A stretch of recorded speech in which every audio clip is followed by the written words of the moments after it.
भारतीय संविधान में मूल अधिकारों को भाग 3 में स्थान दिया गया है, जिनका वर्णन अनुच्छेद 12 से 35 तक किया गया है। मूल अधिकार को अगर संक्षिप्त में समझें तो मूल अधिकार एक ही समय में जो शासकीय शक्ति हैं उनसे व्यक्ति की स्वतंत्रता की रक्षा करते हैं और शासकीय शक्ति के द्वारा मनुष्य की स्वतंत्रता भी सीमित की जाती है। इस प्रकार मूल अधिकार व्यक्ति और राज्य के बीच सामंजस्य स्थापित करते हैं, जिससे राष्ट्र की एकता और राष्ट्र की शक्ति में वृद्धि होती है। ऐसा एम.वी. पायली जी ने कहा है, जो बिल्कुल सत्य है। अगर हम भारतीय जो मूल अधिकार हैं इनका प्रारंभ देखें तो सबसे पहले दुनिया में जो मूल अधिकार हैं सबसे पहले ब्रिटेन में विकास हुआ था इनका। 1215 ईस्वी में ब्रिटेन के एक सम्राट हैं जॉन, उन्होंने एक अधिकार पत्र जिसे मैग्ना कार्टा कहा गया पर हस्ताक्षर किए, जिससे ब्रिटेन के नागरिकों को यह आश्वासन दिया गया कि उनकी सुरक्षा, उनके मूलभूत अधिकारों की सुरक्षा करना सरकार का कर्तव्य होगा।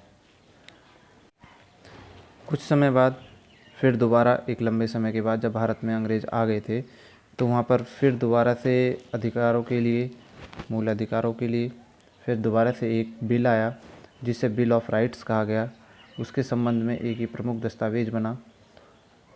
इसी तरह से उस समय पर लंबे समय से फ्रांस में भी मांग चल रही थी मूल अधिकारों की, तो वहाँ भी 1789 में 1789 ईस्वी में मानव एवं नागरिकों के मूल अधिकार घोषणा पत्र नाम से लोगों को मूल अधिकार प्रदान किए गए, दिए गए। फ्रांस के लोग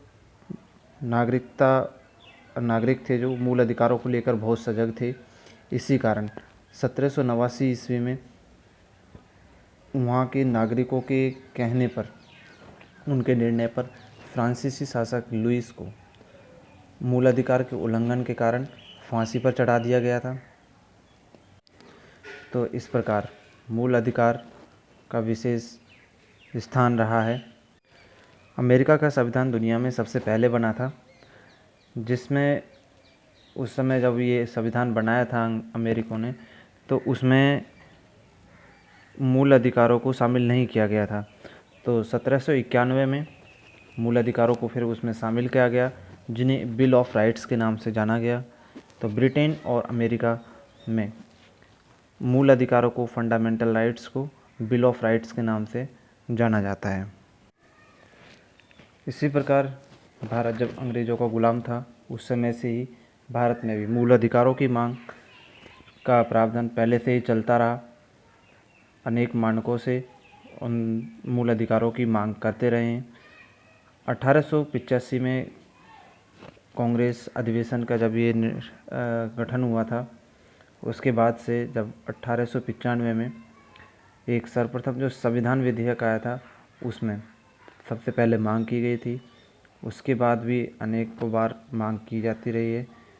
सन 1917 से 19 में कांग्रेस के जो अधिवेशन हुए हैं उसमें भी मांग की गई और सन 1925 ईस्वी में श्रीमती एनी बेसेंट द्वारा जो कॉमनवेल्थ इंडिया बिल रिपोर्ट के माध्यम से मूल अधिकारों की मांग की गई और सन 1928 में नेहरू रिपोर्ट के माध्यम से मोतीलाल नेहरू ने भी मूल अधिकारों की मांग की थी।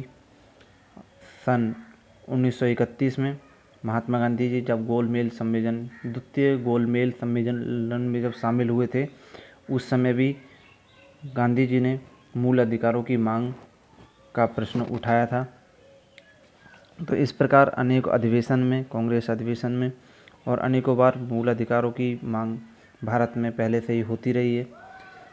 इसमें सबसे महत्वपूर्ण है हमारे संविधान में सन 1935 का भारत शासन अधिनियम। इसमें हमारे भारत संविधान में बहुत ही अहम भाग है, 75% भाग इसी से मिलकर बना है। लेकिन इसमें सन 1935 का जो भारत शासन अधिनियम था, इसमें मूल अधिकारों को शामिल नहीं किया गया था। भारतीय संविधान में भी मूल अधिकार को जब जोड़ा गया, जब संविधान सभा में भी, जब भारत में संविधान सभा का गठन हुआ था, उसमें सरदार वल्लभ भाई पटेल की अध्यक्षता में एक परामर्श समिति का गठन किया गया और एक उप समिति का गठन किया गया JB कृपलानी की अध्यक्षता में, जिसमें भारतीय संविधान की मांग को इस स्थान दिया गया कि भारतीय संविधान में किस तरह से मूल अधिकारों को रखा जाए और क्या क्या अधिकार रखे जाएं। इसी आधार पर भारतीय संविधान के भाग 3 में अनुच्छेद 12 से 35 तक मूल अधिकारों का प्रावधान व वर्णन किया गया।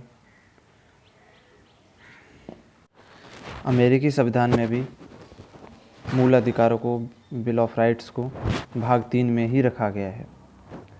लेकिन भारत में मूल अधिकारों को रखा तो गया है, लेकिन मूल अधिकारों को परिभाषित नहीं किया गया है।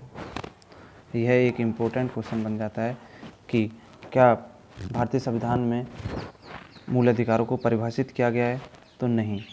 ऐसे ही नागरिकता को भी भारत में परिभाषित नहीं किया गया है भारतीय संविधान में।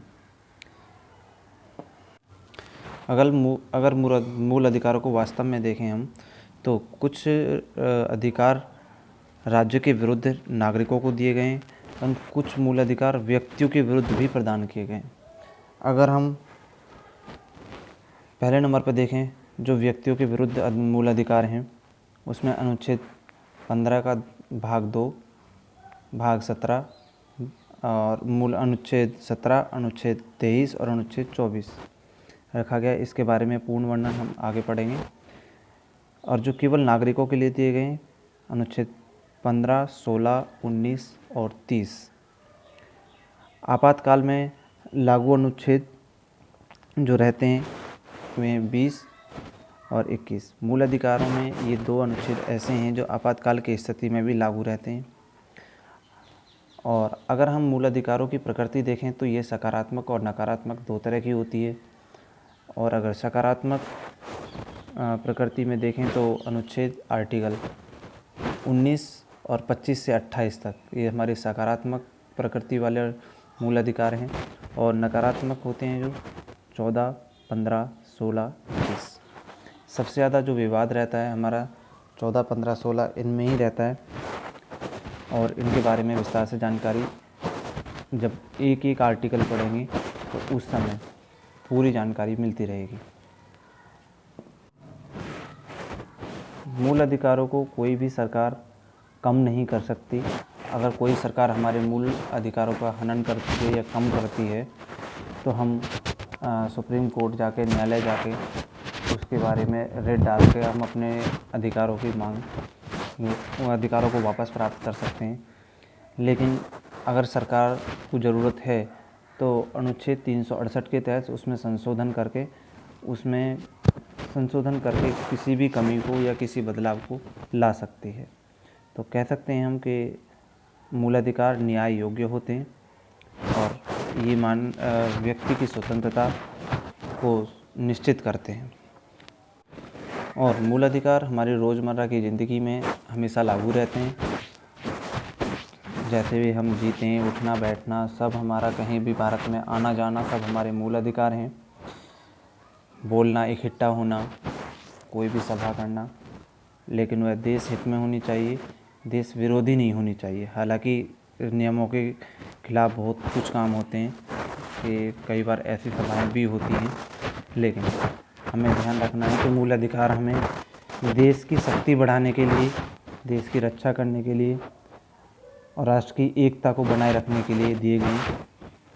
तो इससे आगे के जितने भी, अब यहाँ से हम आगे आर्टिकल पढ़ेंगे, अनुच्छेद पढ़ेंगे, एक एक अनुच्छेद को अच्छी तरह से वर्णन किया जाएगा।